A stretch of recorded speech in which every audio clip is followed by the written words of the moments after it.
सदगुरुदेव भगवान की। और गुरु भी न सत्य न लहे। गुरुदेव के बिना हम उस सत्यता को, वो परमपिता परमात्मा रूपी सत्य को तो नहीं जान सकते। यदि उसको जानना है, उसको पहचाना, तो वो भी गुरुदेव की कृपा हो सकती है। और गुरुदेव के बिना मिटे ना दोष। गुरुदेव के बिना दोष नहीं मिटते हैं। जो हमारे में दोष है, हमारे में कमियां हैं, कोई भी परिपूर्ण नहीं है। परिपूर्ण तो केवल सदगुरुदेव होते हैं और कोई पूर्ण नहीं होता है।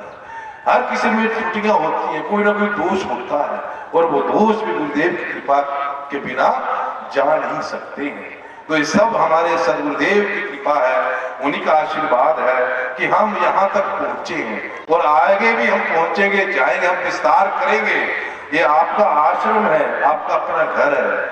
अभी डॉक्टर शिव कुमार जी ने आपको कुछ जो दुष्ट आत्माएं हैं, जो आपके आश्रम को हथियाना चाहते हैं, हड़पना चाहते हैं, कुछ वो चाहते हैं आश्रम से, उनको मिल नहीं पा रहा है। आध्यात्मिक शिक्षा तो मिल रही है, परंतु शायद वो कुछ और चाहते होंगे। कुछ किसी को धन की इच्छा होगी, किसी को कुछ और चीज की इच्छा होगी, उनको वो प्राप्त नहीं हो रही होगी। इसलिए वो दुष्ट आत्माएं आपके आश्रम के ऊपर कुछ ना कुछ फेसबुक पे ऊपर, मोबाइल में कुछ डाल देते हैं, जिसमें आप भक्तों में गलत फहमियां फैल जाए। पर आप भक्त जो हैं, सच्चे भक्त हैं, पक्के भक्त हैं, आपके ऊपर कोई भी कुछ भी कहे, आपके ऊपर उसका असर नहीं हो रहा। बोले सदगुरुदेव भगवान की। सदगुरुदेव के ऊपर आरोप लगाना, सदगुरुदेव की कमियां निकालना, वो कभी भी नरकों से बाहर नहीं निकल सकता है, कभी भी नरकों से बाहर। अभी आपके इस नंगल मंडल ने आपके लिए एलसीडी लगाई हुई है, जिस एलसीडी में आपने वो आयोजन देखा जो पूज्य श्री गुरु महाराज जी ने आप सबकी अध्यक्षता में, महामंडलेश्वरों की अध्यक्षता में, राजनीतिज्ञ व्यक्तियों की अध्यक्षता में 2015 में मुझे आपके समक्ष आपकी सेवा के लिए मुझे उत्तराधिकारी बनाया। बोले सदगुरुदेव भगवान की। उसमें आप सब शामिल थे। कईयों ने एक महामंडलेश्वरों, जो महामंडलेश्वर आतंकी की विधि होती है, उस विधि के अनुसार उन्होंने कईयों के हस्ताक्षर भी कराए हुए हैं रजिस्टर पर। शायद 500-700 लोगों ने हस्ताक्षर किए हुए। आप सब और सदगुरुदेव जी का जो निर्णय है, आपके निर्णयों को ये 4-5-10 लोग ऐसे ही नकार रहे हैं। क्या ये उचित है? नहीं उचित। तो आप इस बात को कैसे सहन कर रहे हो? मेरा अपना कुछ नहीं है। मैंने आपको ये बात कल भी कही थी कि मेरे पास जो कुछ भी है मेरे सदगुरुदेव का दिया हुआ, और मैं उसके ऊपर डटा हुआ हूं। मैंने आश्रम को आगे बढ़ाना है, 4 चांद लगाने हैं। कोई भी कुछ कहता रहे। बोले स्वामी श्री हेमानंद जी महाराज की। उन्होंने पूज्य सदगुरुदेव जी ने आपके सहयोग से, आपके धन से इतना बड़ा ये साम्राज्य खड़ा किया हुआ है। मेरा परम कर्तव्य बनता है कि मुझे पूज्य गुरुदेव ने उस आश्रम की जिम्मेवारी दी है। मैं उसका मालिक नहीं, उस आश्रम का मैं उस आश्रम का एक नौकर हूं। नौकर मैंने नौकर बनकर उसकी जिम्मेवारियों को निभाना है। आप सब लोगों का पैसा वहां आता है। दुष्ट आत्माएं चाहेगी पैसा मुझे दिया जाए, तो मैं उनको देने वाला पैसा नहीं हूं। जय जय श्री राधे। आपका ये आश्रम, आपकी मेहनत का एक एक पैसा, आपकी मेहनत की एक एक पाई उस आश्रम में लगेगी, लग रही है। वो सब आप देखते हैं। आपकी मेहनत का पैसा है, आपकी पसीने का पैसा है। उस पैसे को मैं इन दुष्ट आत्माओं में बांट मुझे कदापि नहीं हो सकता है। बोले आचार्य जी महाराज की। कई लोग तो ऐसे नहीं कि पीठ पीछे बात कर रहे हैं, घर घर में जाकर कुछ एप्लीकेशन तैयार कर उनसे साइन करवा रहे हैं। शायद आप लोगों गांव में भी लोग घूमे होंगे कि साइन करो, पता नहीं क्या क्या उनमें लिखा हुआ है। अब मुझे ये पता नहीं कि किसी ने साइन किए या नहीं किए, पर मुझे फोन आए 2-4 व्यक्तियों के कि ऐसे ऐसे दुष्ट आत्माएं यहाँ घूम रही है, क्या किया जाए इनका। मैंने कहा आपने कुछ नहीं करना है। यदि ये दुष्ट आत्माएं मेरे लिए घूम रही हैं, मुझे नहीं चाहती हैं कि मैं इस आश्रम को संभालूं, इस जिम्मेवारी को संभालूं, तो आप एक समूह इकट्ठा करो। मैं उनके कहने से आश्रम नहीं छोड़ूंगा, पर आप लोग इतने हैं कि मुझे सब कह देंगे तो मैं छोड़ने को तैयार हूं। मुझे आश्रम नहीं चाहिए, मुझे आप लोगों का प्यार चाहिए। यदि आपका प्यार मेरे साथ नहीं है, बोले स्वामी श्री हेमानंद जी महाराज की जय जय श्री राधेश्याम। मैंने इन दुष्ट आत्माओं को कुछ नहीं करना है, मैं नहीं कुछ भी करूंगा। ये करेगा तो आपका प्यार करेगा, आपका प्रेम करेगा, मुझे नहीं कुछ चाहिए। गुरु महाराज आगे बढ़ो, गुरु महाराज आगे बढ़ो, गुरु महाराज आगे बढ़ो। कई दुष्ट आत्मा तो ऐसी है, वो तो साक्षात मुंह पर आकर पैसे मांगने लग पड़ी है।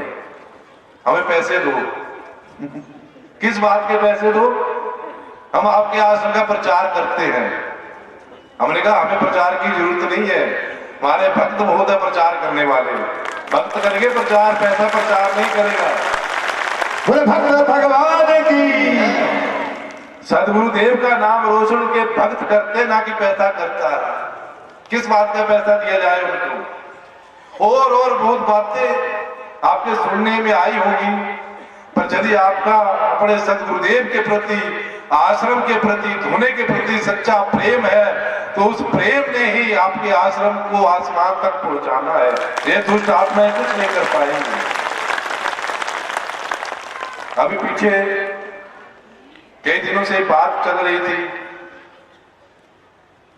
कई लोग ऐसे मुझे उत्तराधिकारी बोलते हैं, कई लोग मुझे पूज्य श्री महाराज का परम शिष्य बोलते हैं, कई लोग मुझे आचार्य बोलते हैं, कई लोग मुझे पंडित भी बोल देते हैं। मैं परवाह नहीं करता, मुझे कुछ भी बोलो, मैं तो सदगुरुदेव के चरणों की धूली भी नहीं हूं, मुझे तो कुछ भी बोल दो। पर पीछे आपके आश्रम में जून महीने में वहां भागवत कथा हुई, वृंदावन से विद्वान आए कथा करने, तो उन्होंने जब ये बातें सुनी कि कोई इनको शिष्य बोल रहा है, कोई इनको उत्तराधिकारी बोल रहा है, कोई इनको पंडित, कोई आचार्य बोल रहा है, तो उन्होंने वहां हजारों लोगों के सामने ये बात कही कि ये संतों की पद्धति नहीं है। जो संत होते हैं, गुरुजन होते हैं, उनकी ये पद्धति नहीं है कि उनके शिष्य उत्तराधिकारी उनको कुछ भी बोलते हो। तो उन्होंने आप सबके लिए एक शब्द दिया कि ये अब युवराज है, युवराज। बोले सदगुरुदेव भगवान की। युवराज का अर्थ होता है कि आने वाले जो हैं, आने वाले जो आगे हैं, जो आपके साम्राज्य को संभालेंगे, संतों की पद्धति में युवराज शब्द चलता है, ना कि शिष्य चलता है। शिष्य तो हम सब है पूज्य गुरु महाराज जी के, हम सब उनके भक्त हैं, हम सब उनकी साम्राज्य के उत्तराधिकारी भी हैं, पर जो युवराज होता है सबसे बड़ा शब्द होता है। तो उसके बाद कईयों ने युवराज कहना शुरू कर दिया, युवराज लिखना शुरू कर दिया। ये भी कईयों को बड़ी भारी दुख हुआ इस बात का, बड़ा कष्ट हुआ इस बात का। सौर जी को फोन लग पड़े आने, युवराज क्यों लिख दिया इनको, क्या लोड़ है इनको युवराज लिखने की? अरे कोई बात है तो सामने आकर कहो, सबके सामने कहो। किस पीठ पीछे किसी को क्या कहते हैं? सामने बात कहेंगे, उस बात का समाधान होगा। पीछे बात कहेंगे तो उस बात का कोई समाधान नहीं होगा। कोई बात हम सामने कहेंगे। आप सब जानते हैं, मैंने आपको ये बात की, ये प्रारब्ध है, प्रारब्ध सबको भोगना पड़ता है। मधुसूदन सरस्वती इतने प्रकांड विद्वान हुए, इतने बड़े तपस्वी हुए, साक्षात परमात्मा का किया, पर जब तक प्रारब्ध खत्म नहीं हुआ तब तक दर्शन नहीं हुआ। और आप ये सब जानते हैं कि पूज्य सदगुरुदेव का स्वास्थ्य, ये तो फिर आप सबका सहयोग, आप सब लोगों की श्रद्धा, आपका तप, आपका बल है। ये पूज्य सदगुरुदेव अभी भी सशरीर हमारे पास बैठे हुए हैं, हमें दर्शन दे रहे हैं। बोले सदगुरुदेव भगवान की। और हम यही चाहते हैं कि जब तक सूरज चांद रहे, जब तक ये धरती रहे, तब तक मेरे सदगुरुदेव की जिंदगानी रहे। जय जय श्री राधे श्याम। 2015 में सभी ने आपने मिलकर सदगुरुदेव ने क्या सोच बनाई होगी, क्या सोचकर उन्होंने मुझे इस साम्राज्य को चलाने का उत्तराधिकारी बनाया कि मैं इस साम्राज्य को चलाऊं, आप सबको लेकर चलूं। तो क्या उनके निर्णय को नकारा जा सकता है? नहीं। जो दुष्ट आत्माएं निकाल रही उनका क्या होना चाहिए, ये आपने देखना कि उनका क्या होना चाहिए। ऐसी ऐसी दुष्ट आत्माएं जो उनके इस निर्णय को निकाल रही हैं, क्या कभी वो नरकों से बाहर आ सकते हैं? कभी बाहर नहीं आ सकते। इसलिए हमें डटना है, पूरा डटकर मुकाबला करना है। मेरा काम नहीं है आगे आना, मैंने तो माला फेरनी है कहीं भी फेर लूंगा, मैं तो भजन करना कहीं भी कर लूंगा। मैं तो अभी भी कहता हूं, कईयों को कहता हूं कि ये इतना साम्राज्य आप चलाओ करो, हम तो गंगा किनारे जाकर बैठ जाएंगे, भजन करेंगे, हमारा क्या है। पर आप लोगों का प्यार, आप लोगों का सहयोग है जो मुझे यहां से जाने नहीं दिखता है। बोले सदगुरुदेव भगवान